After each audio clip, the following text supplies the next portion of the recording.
শুভ সন্ধ্যা সবাইকে। আজ ২৬ মে সোমবার। আজকের সন্ধ্যার বিশেষ বিশেষ খবর হলো, নিজেদের দেশ নিয়ে সচেতন হন, হিমন্ত বিশ্ব শর্মার কড়া বার্তা বাংলাদেশকে। গোপন তথ্য পাচারের অভিযোগে দিল্লিতে সিআরপিএফ জওয়ান গ্রেপ্তার। ভারী বৃষ্টিতে জলমগ্ন মুম্বাইয়ের নতুন ভূগর্ভস্থ মেট্রো স্টেশন, ছাদ চুইয়ে পড়ছে জল, বন্ধ পরিষেবা। গাজায় নৃশংস হামলা নিয়ে স্পেনে ইউরোপ আরবের বৈঠক। তাজমহলের নিরাপত্তায় যুক্ত হচ্ছে অত্যাধুনিক অ্যান্টি ড্রোন সিস্টেম। জেলা শাসকের অফিসের ভেতর থেকে উদ্ধার মহিলা পুলিশ কর্মীর গুলিবিদ্ধ দেহ। চেসরি গণিগ্রাম সড়ক সংস্কারের দাবিতে পথে দুর্গাপুরের মানুষ, বিধায়ক মিসবাহুলের নীরবতা নিয়ে ক্ষোভ, বৃহত্তর আন্দোলনের হুমকি।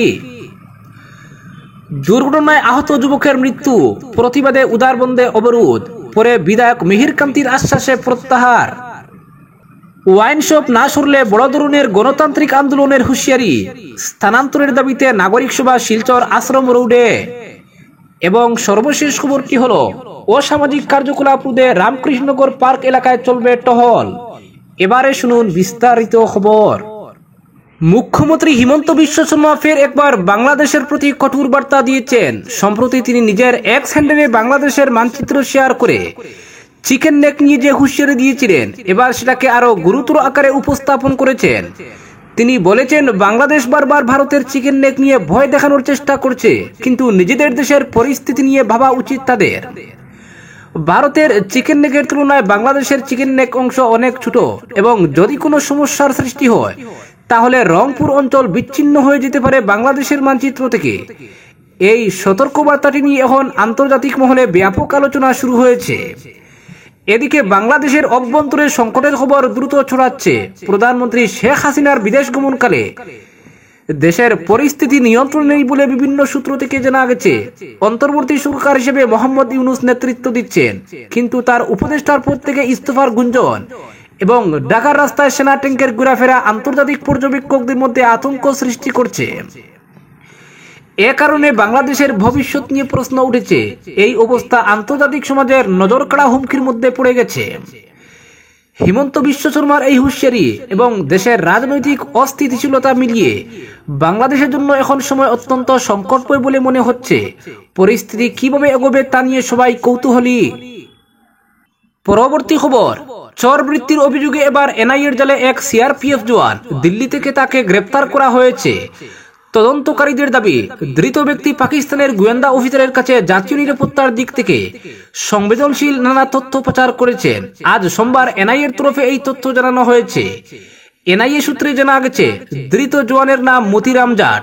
২০২৩ সাল থেকে তিনি পাকিস্তানের হয়ে চরবৃত্তি করছিলেন। শত্রু দেশের এজেন্টের কাছে নানা সংবেদনশীল তথ্য তুলে দিয়েছেন তিনি।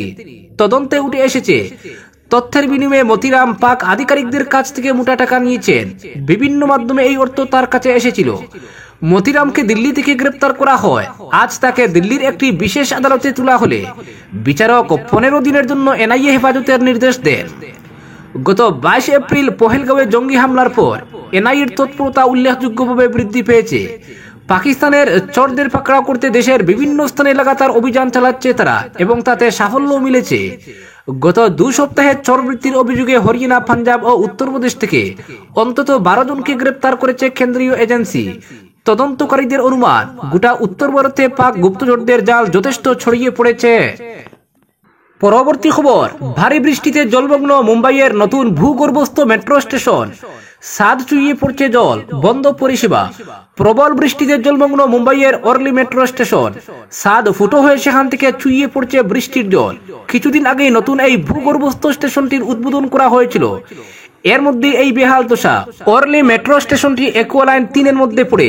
জানা যাচ্ছে, ইতিমধ্যেই এই লাইনের পরিষেবা বন্ধ করে দেওয়া হয়েছে। এই সংক্রান্ত একাধিক ভিডিও সমাজ মাধ্যমে ছড়িয়ে পড়েছে। একটি ভিডিওতে দেখা যাচ্ছে, বৃষ্টির জলে প্লাবিত হয়ে গিয়েছে স্টেশনের গোটা প্ল্যাটফর্ম। কোনো মতে যাত্রীরা সেখান থেকে বেরিয়ে আসছেন। আবার অন্য একটি ভিডিওতে দেখা গিয়েছে, স্টেশনের ছাদের বিভিন্ন অংশ ফুটো হয়ে গিয়েছে এবং সেখান থেকে চুইয়ে পড়ছে বৃষ্টির জল। প্রসঙ্গত কেরলে বর্ষার আগমন করতেই প্রবল বৃষ্টি শুরু হয়েছে মুম্বাই, পুনে সহ উপকূলবর্তী এলাকাগুলিতে। রবিবার রাত থেকে প্রবল বৃষ্টিতে বিপর্যস্ত মুম্বাইয়ের জনজীবন। বৃষ্টি ও বজ্রপাতের জেরে বিমান ওঠানামা ও গণপরিবহনে প্রভাব পড়েছে। মৌসুম ভবন জানিয়েছে আগামী 3 থেকে 4 ঘন্টা আরও বেশি বৃষ্টি হবে মুম্বাইয়ের বেশ কিছু এলাকায়। মহারাষ্ট্রের মুখ্যমন্ত্রী একনাথ শিন্ডে পুরো বিষয়টি নিয়ে প্রশাসনের আধিকারিকদের সঙ্গে আলোচনা করেছেন। পরবর্তী খবর, গাজায় দখলদার ইসরায়েলের নৃশংস হামলা এবং মানবিক সহায়তা অবরোধের প্রেক্ষাপটে যুদ্ধবন্ধে আন্তর্জাতিক চাপ জোরালো করতে ইউরোপীয় ও আরব দেশগুলোর প্রতিনিধিরা রবিবার স্পেনের রাজধানী মাদ্রিদে মিলিত হয়েছেন। মাদ্রিদ গ্রুপ নামে পরিচিত এই জোটের 5ম আনুষ্ঠানিক বৈঠকে 20টি দেশ ও আন্তর্জাতিক সংস্থার প্রতিনিধিরা অংশ নেন। বৈঠকের আগে স্পেনের পররাষ্ট্রমন্ত্রী হুসে ম্যানুয়েল আলভারেস বলেন, এই যুদ্ধের আর কোনো উদ্দেশ্য নেই। গাজায় মানবিক বিপর্যয়ের মুহূর্তে আমাদের লক্ষ্য হচ্ছে যুদ্ধ বন্ধ করা এবং সহায়তার উপর অবরোধ তুলে নেওয়া। তিনি আরও বলেন, ইসরায়েলের সঙ্গে ইউরোপীয় ইউনিয়নের সহযোগিতা চুক্তি পুনর্মূল্যায়নের সিদ্ধান্তের পর এখন আমাদের বিবেচনা করা উচিত নিষেধাজ্ঞা আরোপ সহ যা কিছু দরকার তা আমরা করব এই যুদ্ধ থামাতে। গাজায় মানবিক সংকট চরমে পৌঁছেছে। 3 মাসেরও বেশি সময় ধরে চলা অবরোধে খাদ্য, জল, জ্বালানি ও ঔষধের চরম ঘাটতি দেখা দিয়েছে। জাতিসংঘ বলেছে, সম্প্রতি যে সামান্য পরিমাণ সহায়তা প্রবেশের অনুমতি দেওয়া হয়েছে তা সমুদ্রের জলের ফুটার মতো। পরবর্তী খবর, জেলা শাসকের অফিসের ভেতর থেকে উদ্ধার মহিলা পুলিশ কর্মীর গুলিবিদ্ধ দেহ।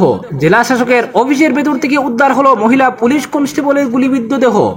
তামিলনাড়ুর নাগাপট্টিনামের ঘটনা। মৃতের নাম অভিনয়া। তিনি মাইলাদুতুরাই জেলার মানাকুডির বাসিন্দা। দেহ উদ্ধার করে ময়নাতদন্তে পাঠানো হয়েছে। কে বা কারা ওই পুলিশ কর্মীকে গুলি করে খুন করলো তা নিয়ে রহস্য তৈরি হয়েছে। অফিসের সিসিটিভি ফুটেজ খতিয়ে দেখা হচ্ছে, তদন্ত শুরু হয়েছে। একটি সর্বভারতীয় সংবাদ মাধ্যমের প্রতিবেদনে বলা হয়েছে, শনিবার রাতে নাগাপট্টিনামে জেলা শাসকের অফিসের ভেতরে ডিউটিতে ছিলেন 29 বছরের ওই কনস্টেবল।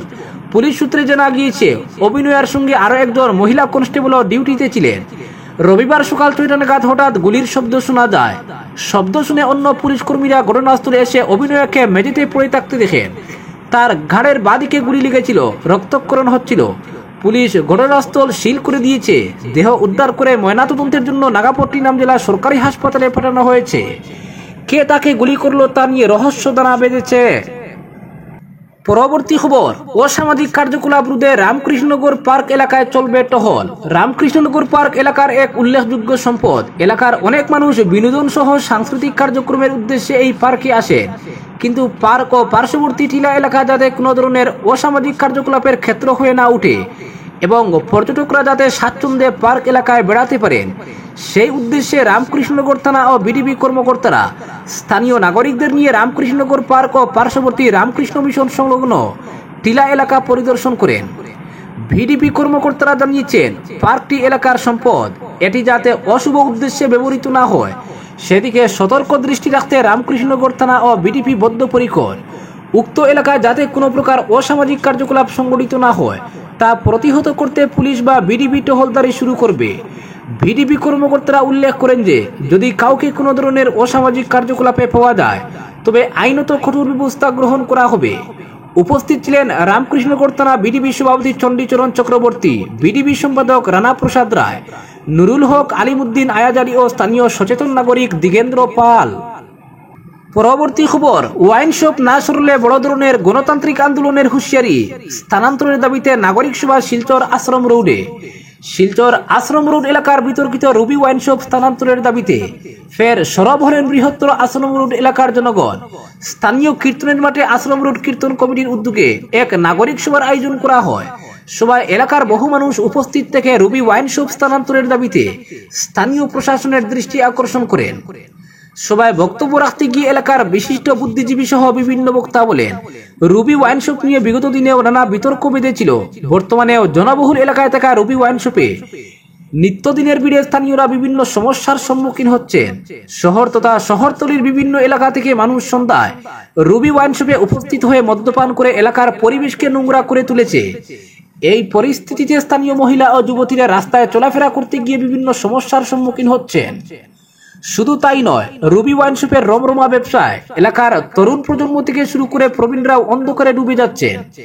বক্তারা আরো বলেন, বিতর্কিত এই মদের দোকানটি স্থানান্তরের দাবিতে এলাকার জনগণ বার কয়েক বিভিন্ন সভা সমিতির মাধ্যমে প্রশাসনের দৃষ্টি আকর্ষণ করেছেন, কিন্তু আজ পর্যন্ত সমস্যার সুরাহা হয়নি। ফলে ফের এলাকার জনগণ সরব হয়ে নাগরিক সভার মাধ্যমে নানা পরামর্শ ও সিদ্ধান্ত গ্রহণ করেছেন। আগামীতে স্থানীয়রা রবি ওয়াইন শপ স্থানান্তরের দাবিতে স্থানীয় জনপ্রতিনিধি সহ প্রশাসনের দৃষ্টি আকর্ষণ করতে স্মারকলিপি প্রদান করার সিদ্ধান্ত নিয়েছেন। যদি এরপরে সমস্যার সুরাহা না হয়, তাহলে আগামীতে বৃহৎ এলাকার জনগণ তাদের দাবি আদায়ে বড় ধরনের গণতান্ত্রিক আন্দোলন গড়ে তুলতেও পিছপা হবেন না বলে এদিন কড়া হুঁশিয়ারি দিয়েছেন।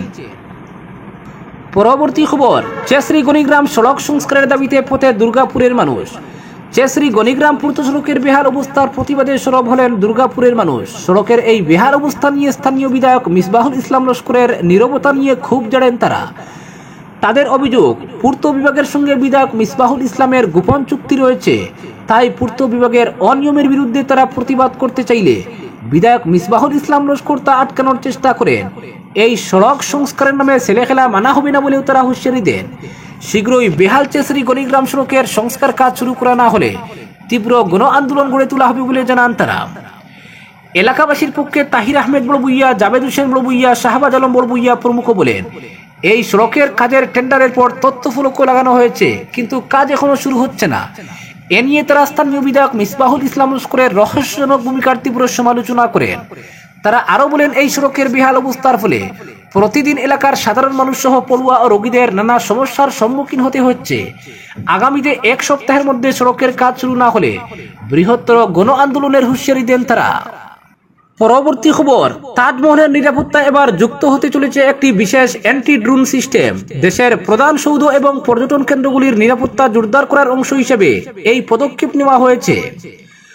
অপারেশন সিন্দুরের পর দেশের নিরাপত্তা নিয়ে বিশেষ পদক্ষেপ গ্রহণ করেছে প্রশাসন। তাজমহলের নিরাপত্তার দায়িত্বে থাকা সিআইএসএফ এবং উত্তরপ্রদেশ পুলিশ এবার এই নতুন নিরাপত্তা বলয় তৈরি করতে চলেছে। এসিপি সৈয়দ আরিফ আহমেদ জানিয়েছেন, তাজমহলের নিরাপত্তা একটি অ্যান্টি ড্রোন সিস্টেম আনা হবে, যার রেঞ্জ হবে 7 থেকে 8 কিলোমিটার। এই সীমানার মধ্যে আসা যে কোনো ড্রোনকে এটি অতি সহজেই শনাক্ত করতে পারবে। যদি কোনো ড্রোন তাজমহলের খুব কাছে চলে আসে, তাহলে এই সিস্টেম অতি সহজেই সেটিকে নষ্ট করে দেবে। এর ফলে তাজমহলের নিরাপত্তা অনেক বেশি শক্তপোক্ত হবে বলেই মনে করছেন প্রশাসনের কর্তারা। নিরাপত্তার দায়িত্বে থাকা পুলিশ কর্মীদের এটিকে চালানোর প্রশিক্ষণ দেওয়া হবে। যদি সন্দেহজনক কোনো বস্তু তারা দেখেন, তাহলে এর মাধ্যমে অতি সহজেই সেটিকে নিচে নামানো যাবে। আগামী কয়েকদিনের মধ্যে তাজমহলের নিরাপত্তা এই নতুন সিস্টেমের হাতে তুলে দেওয়া হবে এবং এ বিষয়ে কোনো ডিলেমি বরদাস্ত করা হবে না। ইউনেস্কোর হেরিটেজ সাইট তাজমহলে প্রতি বছর বহু পর্যটক আসেন। তাদের নিরাপত্তা এবার অনেক বেশি জোরদার হলো বলেই মনে করা হচ্ছে। উল্লেখ্য, পহেলগাঁওয়ে জঙ্গি হামলার পর ভারত অপারেশন সিন্দুর দিয়ে প্রত্যাঘাত করে।